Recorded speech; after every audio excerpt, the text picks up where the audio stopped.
교회를 다니는 사람들이 어느 시기가 되면 중요한 질문을 하나 하기 마련입니다. 내가 정말 구원을 받은 사람이 맞는가? 나름대로 교회를 다니고 성경도 읽는데 내가 정말 구원을 받은 사람이 맞는가? 우리가 구원을 받았는지 받지 않았는지를 100% 확신할 수 있는 것은 아닙니다. 구원이라는 것은 전적으로 하나님의 영역입니다. 그러나 땅 위에 지내면서도 우리가 구원을 받았는지 아닌지를 확인할 수 있는 두 가지 정도의 가르침이 있습니다. 성경적 원리를 따라가 보면 내적인 변화와 외적인 변화가 있습니다. 내적인 변화라는 것은 내가 예수 그리스도를 진심으로 나의 구원자로 구주로 고백을 하는가입니다. 성경에는 누구든지 주의 영이 아니고는 예수 그리스도를 나의 주라고 고백할 수 없다라고 말씀을 합니다. 내가 진심으로 예수님을 고백한다면 그가 구원의 자녀라고 말할 수가 있겠죠. 두 번째 확인 가능한 것은 예수님을 정말 믿고 만났다면 당연히 외적인 삶의 변화가 일어나야 할 것입니다.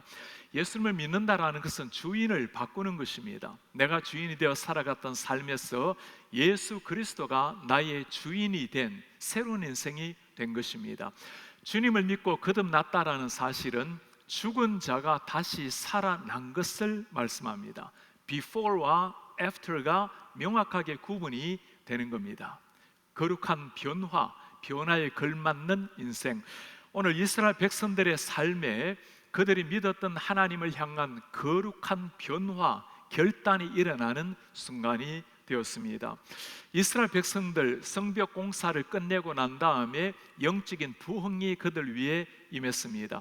느헤미야의 스토리는 대부분이 성벽 공사라고 알고 있지만 사실 성벽 공사가 끝나고 난 다음에 진짜 느헤미야에서 하나님이 들려주시는 말씀이 시작이 됩니다. 어쩌면 성벽 공사, 성문 공사는 마치 영화의 프리뷰처럼 예고편과 비슷한 모습입니다.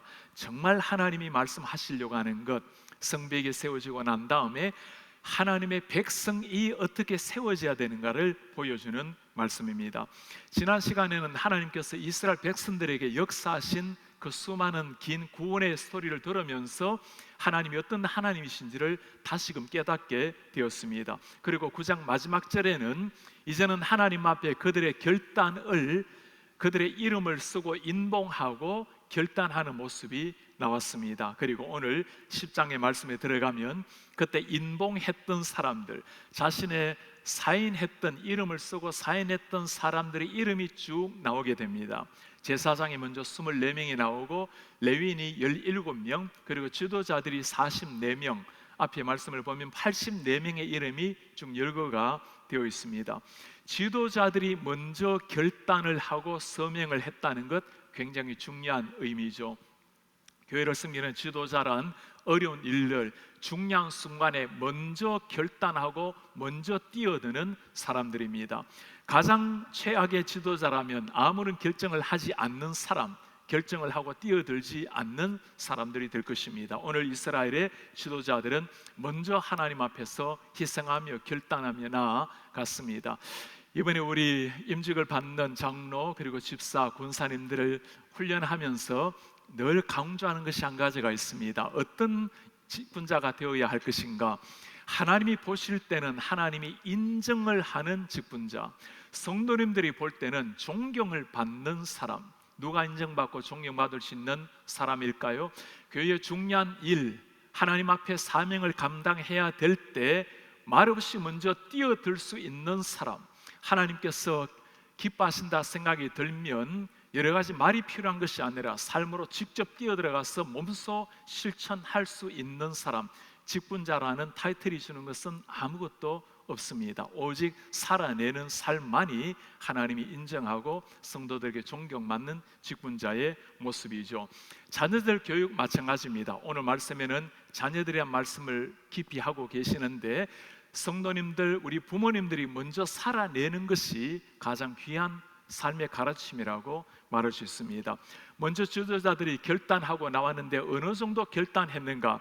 29절에 잘 나와 있습니다. 다 그들의 형제 귀족들을 따라 저주로 맹세하기를 저주로 맹세했다라는 말을 잘 기억하시기를 바랍니다.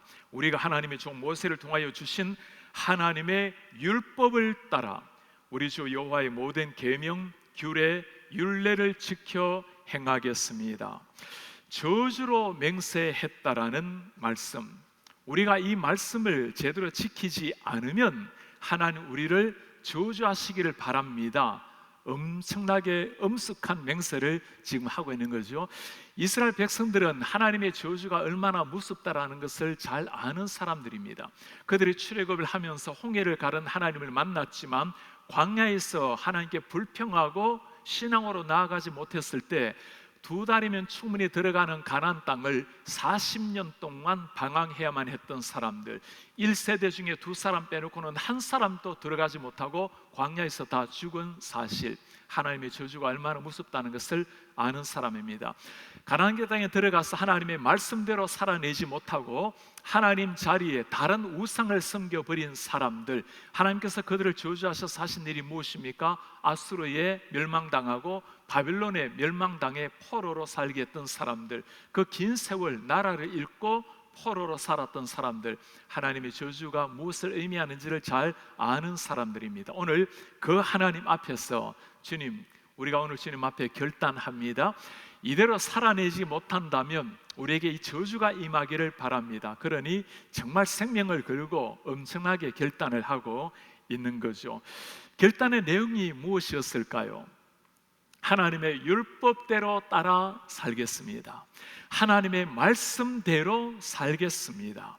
지금 사실 포로 생활 끝내고 돌아와 난 다음에 삶도 쉽지 않았습니다. 생활하기도 빠듯했던 사람들이 이제는 우리가 하나님 앞에 은혜를 받고 나니 정말 살아야 되는 인생이 무엇인지를 깨닫습니다. 우리 인생, 우리가 주인이 아니라 하나님 말씀대로 본래 우리 민족에게 주신 율법대로 살아내겠습니다. 엄청난 결단을 하고 구체적으로 3가지 행동 실천 방안을 그들 하나님 앞에 고백을 합니다. 3가지. 첫 번째입니다. 이방인과는 결혼하지 않겠습니다. 이방인과 결혼하지 않겠다. 30절 한번 보시겠어요? 우리의 딸들을 이 땅 백성에게 주지 않고 우리의 아들들 위하여 그들의 딸들 데려오지 않겠습니다. 오늘날 미국에 살아가면서 그러면 미국인과는 결혼하지 말아야 된단 말인가? 타민족과는 결혼하지 말아야 된단 말인가? 그런 의미가 아닙니다. 이 말씀에서 중요한 것은 외국인과 결혼하지 말라는 게 핵심이 아니고 신앙적인 결혼, 하나님이 정말 원하시는 가정을 세우라는 말씀입니다. 인종의 문제가 아니고 신앙의 문제를 하나님이 다루고 계시는 겁니다. 가나안 땅에 들어갈 때 하나님께서 이스라엘 백성들에게 특별히 했던 부탁이 이거죠. 가나안 땅의 딸들을 데려오지 말 것이며 그들에게 너희의 딸들도 주지 말라고 말씀합니다. 왜 그렇습니까? 신앙 때문입니다. 결혼을 한다는 것은 단순하게 한 사람 한 사람이 만나는 걸 넘어서 그 가정, 그 민족의 문화, 전통, 종교, 신 모든 걸 따라가는 것을 의미하는 겁니다. 우리말에도 그 집에 시집을 가면 그 집 귀신이 돼야 된다라는 말이 있는데 단순한 한 사람의 만남이 아니라 그 사람과 내가 반디지가 되는 하나의 묶임을 받는다는 의미입니다. 창세 이래로 가장 지혜로웠던 솔로몬 왕이 무너진 이유가 바로 이 결혼이었습니다. 열왕기상 11장에 보면 솔로몬 왕이 바로의 딸 이외에 이방의 많은 여인을 사랑하였으니 모압, 암몬, 에돔, 시돈, 헷 여인이라. 솔로몬 왕이 나라를 위해서 정략 결혼을 여러 민족 여인들과 하게 된 거죠. 솔로몬이 그들을 신앙으로 변화시킨 것이 아니라 그들을 오히려 솔로몬의 신앙을 무너뜨린 것을 보여주고 있는 겁니다. 진짜 신앙이라는 것은 결혼할 때 나타난다라는 말이 있습니다. 평소 때는 참 믿음으로 잘 살아가던 젊은이들이 결정적인 순간에, 가장 인생의 중요한 순간에 믿음으로 결혼하지 아니하고 그냥 자신이 원하는 대로 결혼하는 경우가 얼마나 많은지 몰라요. 문제가 무엇일까요? 하나님이 정말 내 인생의 주인이라는 것을 아는 사람, 내가 이미 그리스도의 성결한 정결한 신부로 부름을 받았다는 것을 아는 사람이라면 하나님이 정하신 대로 믿음의 결혼을 해야만 할 것입니다. 이렇게 생각하는 사람들도 있죠. 결혼하고 난 다음에 믿음으로 잘 인도하면 안 되겠습니까? 물론 그렇게 인도한 사람도 많이 있고 참으로 하나님의 특별한 은혜입니다. 그러나 우리는 그런 것을 두고 갬블링을 하는, 도박을 하는 위험한 행위라고 봐야 할 것입니다. 누구와 결혼을 해야 되는가는 결혼이 무엇인지를 바르게 알아야 거기에 해답이 있습니다. 하나님께서 사람을 창조하시고 난 다음에 가장 먼저 준 계명 중에 하나가 결혼에 대한 부분입니다. 이러므로 남자가 부모를 떠나서 아내와 연합하여 한 몸을 이룰지라. 이 연합이라는 것은 신령한 영적인 차원의 연합을 가리키는 겁니다. 하나님을 믿는 한 인격체가 그리스도 앞에서 계약을 맺는 겁니다. 그러니 믿는 사람과 하나님 앞에 할 수 있는 것이 진정한 성경적인 결혼의 원리라는 겁니다. 그러나 때로는 믿지 않는 사람을 사귈 때가 있을 수가 있죠. 결혼이 문제가 아니라 신앙이 문제라는 것을 꼭 기억을 하셔야 됩니다. 결혼하기 전에 전도하지 못한다면 결혼하고 난 다음에 전도한다는 것은 너무나 어려운 일일 수가 있는 겁니다. 무조건 안 된다가 아니라 신앙으로 먼저 잘 인도를 할 수 있도록 도와줘야 되겠죠. 이미 결혼을 했지만 배우자가 불신자일 수도 있습니다. 이런 경우는 사도 바울이 잘 말씀을 해 주었습니다. 우리의 삶으로, 거룩한 삶으로 남편이든 아내든 예수님을 잘 만날 수 있도록 도와주는 겁니다. 어떤 경우를 하더라도 우리의 가정이 하나님이 원하시는 결혼, 하나님이 원하시는 가정이 되어라는 것이 하나님이 우리에게 강조하는 말씀입니다. 오늘 말씀을 보면서 우리가 중요한 사실이 하나가 있어요. 이 말씀이 누구에게 주어지는가라는 말씀입니다. 말씀이 주어진 대상은 자녀들보다도 부모님들이었어요. 자녀들의 신앙을 책임지고 있는 부모님에게 주님께서 하시는 말씀입니다. 많은 부모님들은 그렇게 생각을 해요. 이제 아이들 다 컸는데 이제는 자기들이 알아서 자기 짝을 찾아서 결혼하겠거니, 아이들 자랄 때 믿음으로 기도를 그렇게 키운 자녀들인데 장성하고 난 다음에 가장 중요한 때예요. 한 가정을 이뤄야 될 가장 중요한 순간에 부모님이 믿음으로 결혼할 수 있도록 기도하고 도와줘야 된다는 말씀입니다. 오늘 이스라엘 백성들 하나님 앞에 은혜를 받고 부흥의 불길이 일어났을 때 가장 먼저 했던 핵심적 결단이 무엇입니까? 가정입니다. 성경적 가정, 성경적 결혼을 하겠습니다. 그만큼 우리 가정의 믿음 생활의 시작이라는 의미입니다. 여러분 한번 돌아보시길 바랍니다. 우리 가정에 아직까지 예수 그리스도를 믿지 않는 아내, 남편, 자녀들이 혹시 계십니까? 비록 교회를 다니지는 않지만 예수님은 잘 믿어요. 지금은 아니지만 언젠가 교회를 다니게 될 겁니다. 여러분, 신앙에는 내일이 없어요. 오늘이 마지막 날인 것처럼 사랑하는 아내, 남편, 자녀들을 믿음으로 잘 인도해야 될 것입니다. 오늘 해야 될 일이 바로 우리 가족을 하나님 앞에 세우는 일입니다. 두 번째, 하나님 앞에 결단했던 것, 안식일을 바르게 지키겠습니다. 주일을 하나님 앞에 바르게 지키겠습니다. 31절 뭐라고 말합니까? 혹시 이 땅 백성의 안식일에 물품이나 온갖 곡물을 가져다가 팔려고 할지라도 우리가 안식일이나 성일에는 그들에게서 사지 않겠습니다. 7째 해마다 7년째마다 땅은 쉬게 하겠습니다. 모든 빚은 탕감하겠습니다. 안식일을 바르게 지키고 7년째마다 땅을 쉬게 하고 7년째는 빚을 탕감하겠다. 엄청난 결단을 지금 하고 있는 거죠. 이스라엘 백성들이 안식일을 완전히 무시하며 살았던 것은 아니었습니다. 이 땅의 사람들이 물건을 팔려고 할 때 우리는 사지 않겠습니다. 이미 거래가 일어나고 있다는 것을 보여주고 있는 거죠. 조금씩 안식일이 무너져 가고 있는 것을 보여주고 있는 겁니다. 거대한 댐이 무너지는 것은 다이너마이트만 무너뜨리는 게 아니죠. 조그만하게 난 구멍 하나가 거대한 댐을 무너뜨리게 되는 겁니다. 하나님이 그걸 아시기 때문에 부탁을 하셨어요. 안식일을 거룩하게 철저하게 지키라고. 심지어 안식일에 노동하거나 제대로 하지 않은 경우는 죽임을 당하는 상황까지도 주님이 말씀을 하셨습니다. 지난주에 우리 한국에서 갤럽 연구 조사를 보면 우리 종교인들이 어떻게 신앙생활을 하는지 연구 발표를 지난주에 발표한 것이 하나가 있습니다. 불교인들이 사찰을 가는 경우 일주일에 한 번이라도 가는 경우는 6%로 나타났습니다. 가톨릭 교인들이 일주일에 한 번 성당을 나가는 비율은 59%, 우리 개신교가 일주일에 한 번 교회를 나가는 비율은 80%로 나타났습니다.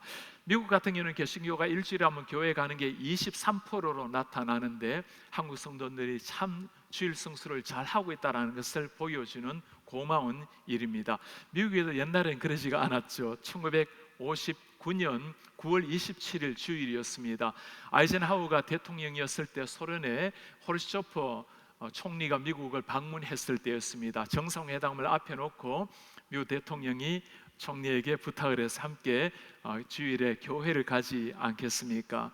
호르초프 총리가 거절을 하자 1시간 30분만 기다려 달라고 아이젠하워 대통령이 먼저 교회 가서 예배를 하고 정상회담을 가졌습니다. 당시 때는 참 상상이 되기 어려운 일인데 정말 아이젠하워 대통령이 보여주려고 했던 게 무엇일까요?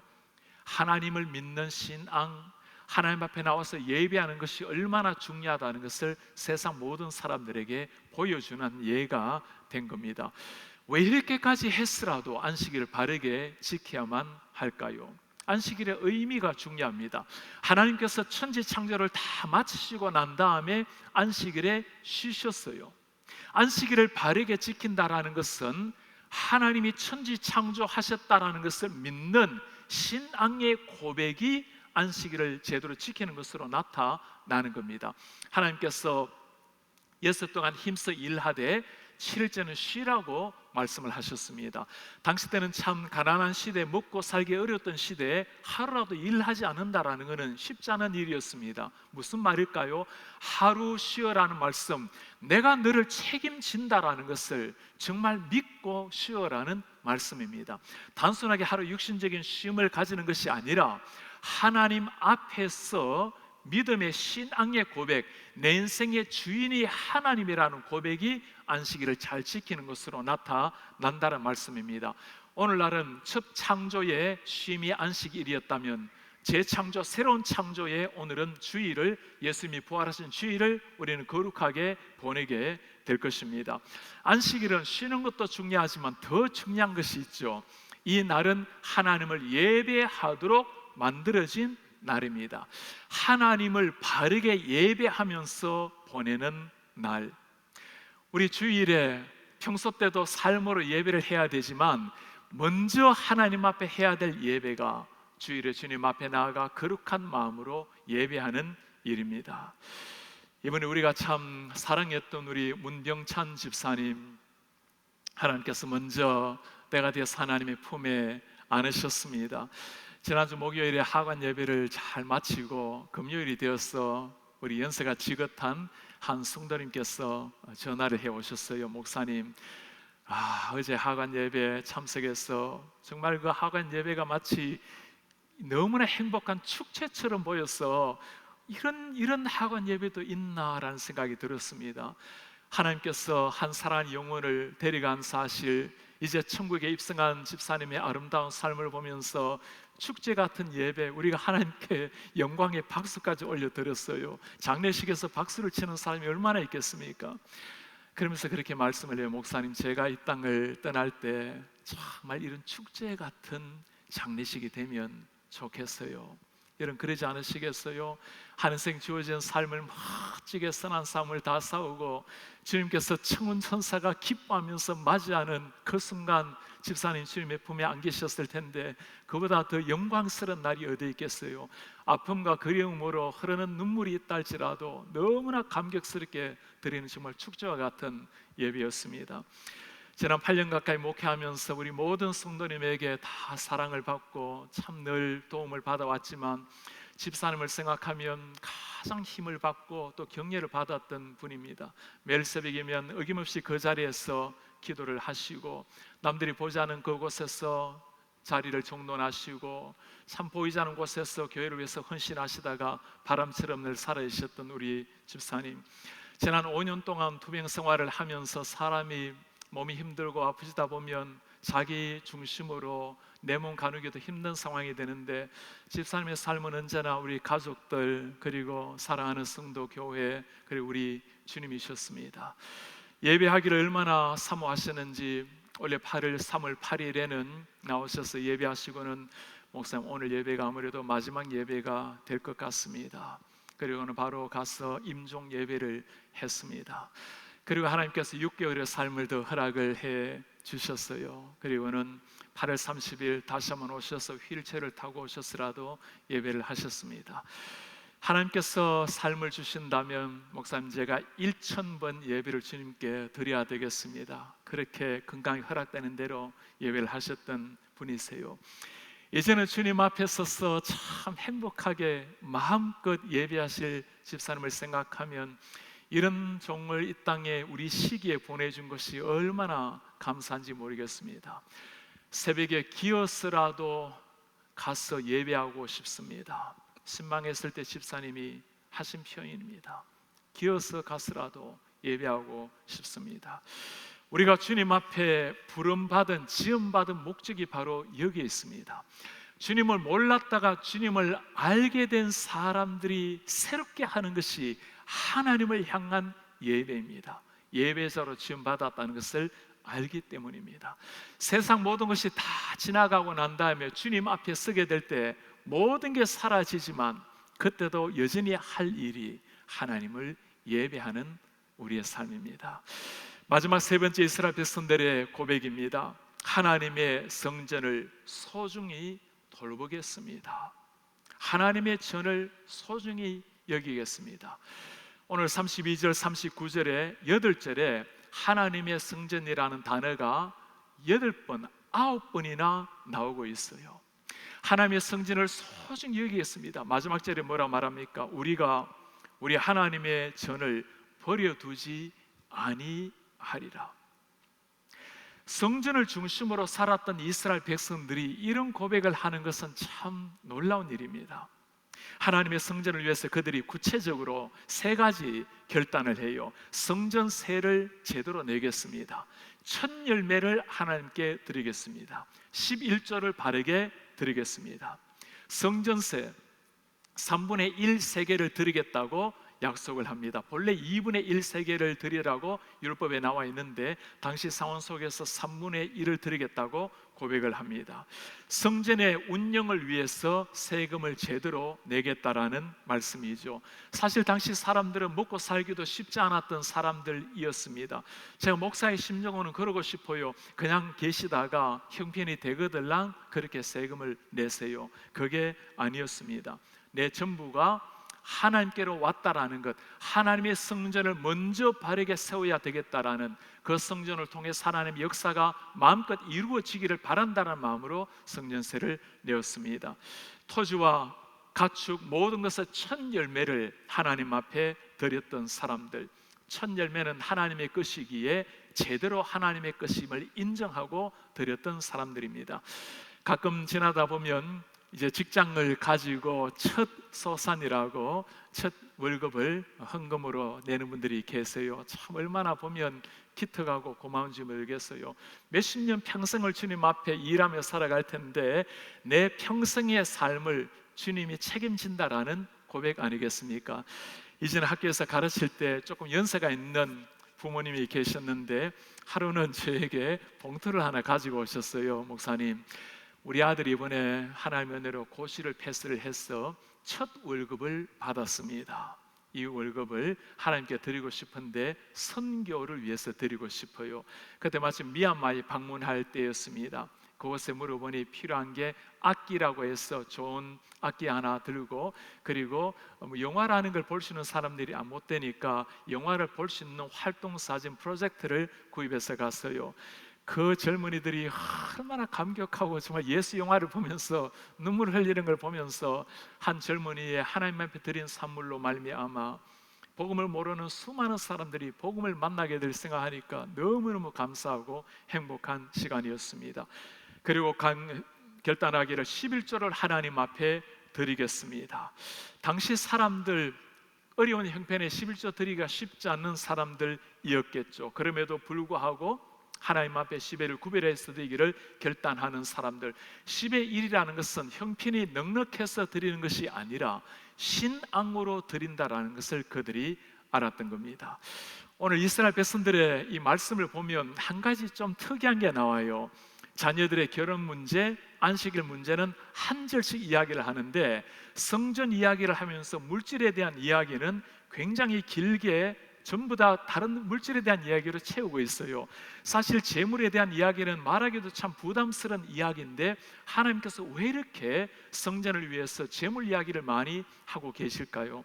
신약이든 구약이든 하나님이 아시는 것이 있죠. 하나님과 마지막으로 싸우는 것이 물질이라는 걸 주님이 아십니다. 내 물질이 있는 곳에 내 마음이 있다는 것을 주님이 아시기 때문입니다. 물질은 단순한 예물질이 아니라 내 마음이 누구에게 사로잡혀 있는가를 보여주는 게 물질이에요. 그래서 만몬신이라고 우리가 부르지 않습니까? 하나님을 향해 나아가는 내 마음에 마지막으로 결정적으로 나를 막아서고 싸우는 힘, 그게 만문신이라고 말씀을 합니다. 이스라엘 백성들 변화를 받고 난 다음에 물질을 하나님 앞에 내려놓기로 결단을 한 겁니다.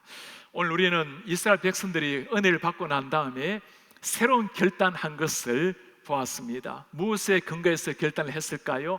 율법, 하나님의 말씀에 근거해서 결단했습니다. 지금까지 율법을 전혀 모르고 살았던 사람들은 아니었어요. 어느 정도 지켰지만 은혜를 받고 나니까, 하나님의 말씀이 임하고 나니까 정말 말씀으로 살아야 되겠다라는, 율법대로 살아야 되겠다라는 위대한 결단이 일어나게 된 겁니다. 자녀 결혼, 안식일 계명, 성전에 대한 말씀, 이 세 가지를 묵상을 하다 보면 정말 특별한 것 한 가지 발견하게 됩니다. 이스라엘 백성들이 가장 자랑스럽게 생각했던, 우리 민족의 정체성이라고 생각했던 것들이 무엇일까요? 아브라함의 혈통 자손이라는 것, 우리에게는 율법이 있다라는 것, 이방인 없는 성전이 있다는 것, 가장 그들이 소중하게 여겼던, 자랑했던 일인데 실상 그들의 삶은 아브라함의 혈통도 무너지고 율법도 무너지고 성전에 대한 사랑도 사라져버린 사람들의 민낯을 보여주고 있는 겁니다. 주님 앞에 변화를 받고 나니까, 정말 주님을 만나고 나니까 이 세 가지의 새로운 결단을 하게 된 겁니다. 이 말씀을 보면서 오늘날 우리 기독교인들이 가장 소중하게 여기는 이 시대 기독교가 무너지고 있는 이유가 무엇일까요? 초대교회처럼 엄청난 핍박, 순교가 있는 것은 아닙니다. 그러나 우리가 가장 기초적으로 믿어야 될 것, 예수 그리스도만이 우리의 유일한 주님이라는 것, 결혼은 남자와 여자가 한다라는 것, 우리의 가정이 모든 것이 시작이기에 자녀들 하나님의 말씀으로 세워야 된다는 것, 일주일 모든 삶이 예배자로 세워져야 되지만 주일 한날을 거룩하게 구별하여 하나님 앞에 드리는 인생, 내 모든 삶이 주님께로 왔기에 내 시간, 물질, 주님이 주인입니다 하고 주님 앞에 바치는 것, 기초가 무너지게 될 때 모든 것이 무너진다는 것을 보여주고 있는 겁니다. 제가 목사로서 오늘 이 말씀을 묵상을 하면서 참 많은 생각이 들었어요. 나에게는 평범하게, 아니 평소 때 늘 하고 있는 일이지만 정말 제가 주님 앞에 새로운 마음으로 결단해야 되는 것이 무엇인지를 돌아보았습니다.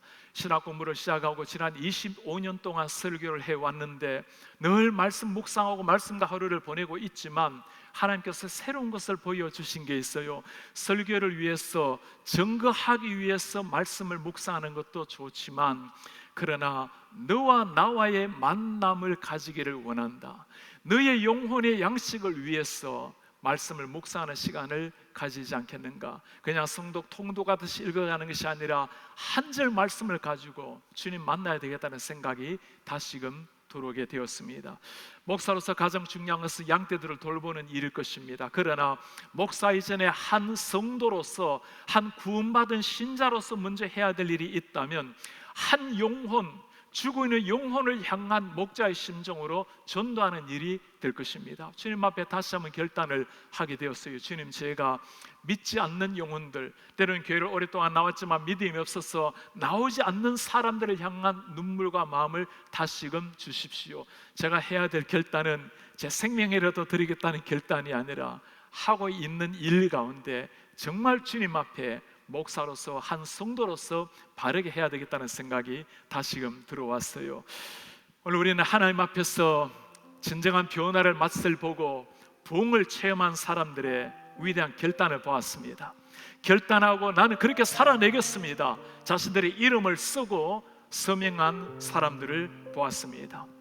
그러한 부흥을 체험했던 사람들, 위대한 역사를 위해서 생명이라도 드리겠습니다 결단이 아니었습니다. 주님, 우리의 가정을 하나님이 원하시는 성경적 가정, 영적 가정으로 세우겠습니다.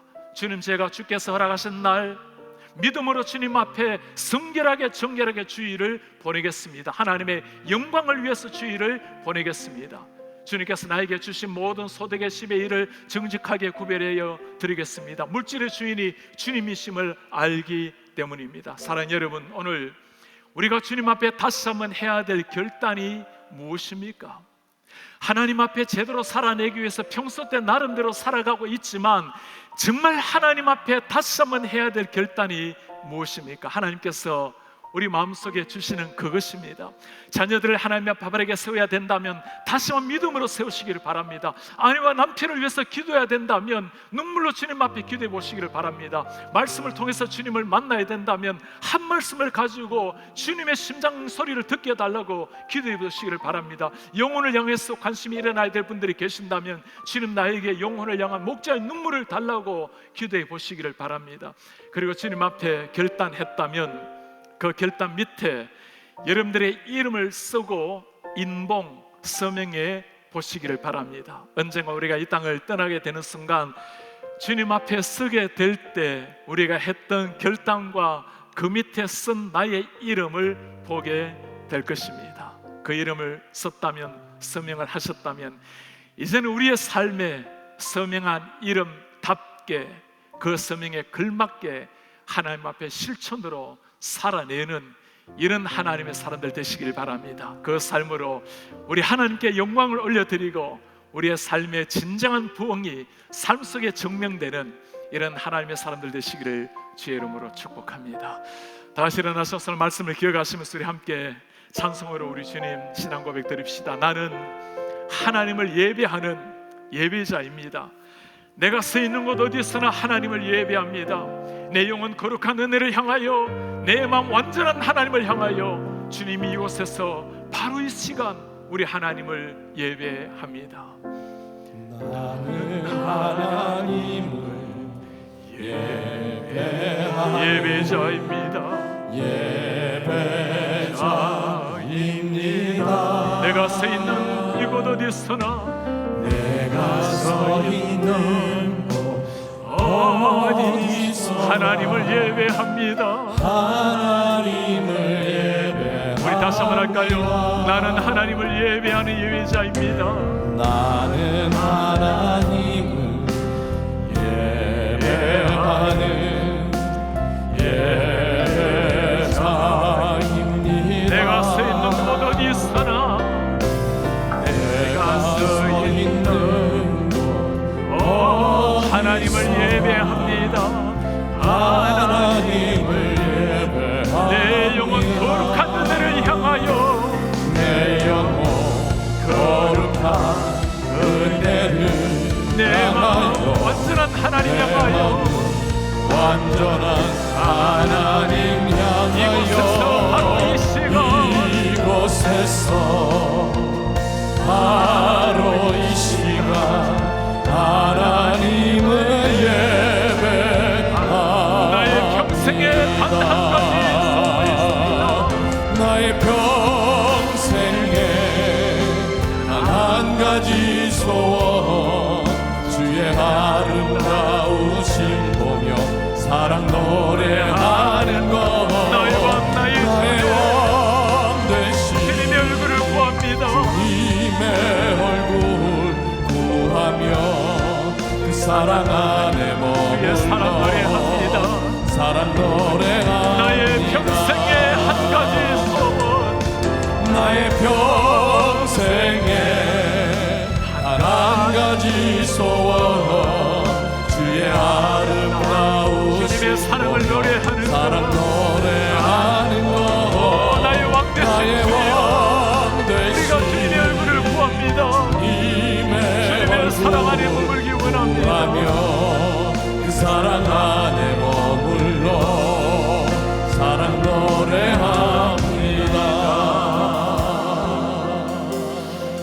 이스라엘 백성들 변화되고 난 다음에 구체적으로 했던 세 가지의 결단을 보았습니다. 너무나 쉬운 것 같고 늘 하고 있는 것처럼 보였지만 그러나 가장 기본이 무너져 버렸던 백성들이었습니다. 우리의 삶을 여러분 한번 돌아보세요. 우리의 가정이 영적으로 신앙 위에 서 있습니까? 오늘 하셔야 될 일입니다. 평소의 삶이 중요하지만 내가 주일을 구별하여 하나님 앞에 거룩한 예배자로 나오고 계십니까? 내 모든 인생의 주인이 하나님이신 줄 알고 주의 성전 하나님의 사역을 위해서 내 시간, 물질, 내 삶을 귀하게 드리고 계십니까? 우리 하나님께서 우리에게 주시는 마음이 있다면 이 시간 주님 앞에 결단해야 될 때입니다. 주님, 한번 살아가는 인생을 하나님이 원하시는 그 인생, 하나님이 기대하시는 그 인생을 살아내기를 원합니다. 주님 앞에 결단한 바가 있다면 여러분 그 아래 여러분들의 이름을 써보시기를 바랍니다. 사인했다면 내가 주여 그 사인한 대로 살아낼 수 있도록 은혜를 도와여 주옵소서. 그래야 우리의 가정에 거룩한 부흥의 불길이 삶으로 나타나게 하시고 우리의 순마음과 부서마다 우리의 교회마다 부흥의 역사가 일어나게 하시고 이 거룩한 삶이 우리로 말미암아 지옥의 세계 열방까지 선포될 수 있도록 주여 은혜를 도와여 주옵소서. 우리 한 목소리로 주님 앞에 기도하겠습니다. 나의 평생에 단 한 가지 소원 주의 아름다운 하나님 우리에게 말씀하신 인생 사랑도 주의 시간에 주님 앞에 다시 한번 주님 원하시는 인생을 하나님 주님이 원하시는 가장 기본적인 인생부터 먼저 세우게 하시고 하나님 앞에 나오게 하시고 믿음으로 쓸수록 주여 도와주시옵소서. 우리의 가정에 복을 도하여 주십시오. 주님 앞에 진실한 예배자로 서게 하여 주시옵소서. 하나님 아버지 내 모든 삶의 주인이 하나님이라는 것을 고백할 수 있도록 주여 은혜를 주십시오. 하나님 중심의 삶이 일어나시도록 주님 은혜를 도하여 주시옵소서. 오 하나님 그 삶으로 주님 앞에 나아갑니다. 그 삶을 통해 주님께 원동이기를 원합니다. 그 삶으로 지옥과 세계의 밤을 깨우시고 주여 은혜를 도하여 주시옵소서. 오 하나님 그렇게 가시기 원하나이다. 그 삶으로 주님 영광을 받으시옵소서. 우리 존귀하신 하나님 아버지 고맙습니다. 오늘 이스라엘 백성들 버리지 아니하시고 다시금 포로 생활 끝을 내고 하나님의 말씀으로 부흥의 역사를 주시고 말씀 앞에 일어나게 하심을 감사합니다. 주여 주님 앞에 간절히 빕니다. 우리의 가정이 하나님이 원하시는 믿음의 성경적 가정 되게 은혜를 도와여 주옵소서. 우리 하나님 우리의 모든 삶의 중심이 하나님을 예배하는 예배자로 설 수 있도록 은혜를 도와여 주옵소서. 하나님 중심의 삶이 되어서 우리의 물질도 시간도 우리의 생명도 우리의 주인이 하나님이시라는 것을 알고 주를 위해서 기꺼이 드리는 이런 하나님의 사람들 되게 은혜를 도와여 주옵소서. 우리 하나님 아버지 우리가 그렇게 살아냄으로 말미암아 우리의 자녀들이 믿음 위에 견고하게 설 수 있도록 주 은혜를 도와여 주옵소서. 우리 교회가 그렇게 살아냄으로 말미암아 지역에 수많은 교회에 영향을 미치게 하시고 그 믿음으로 세상 땅 끝을 품는 이런 하나님의 교회가 될 수 있도록 주 은혜를 도와여 주옵소서.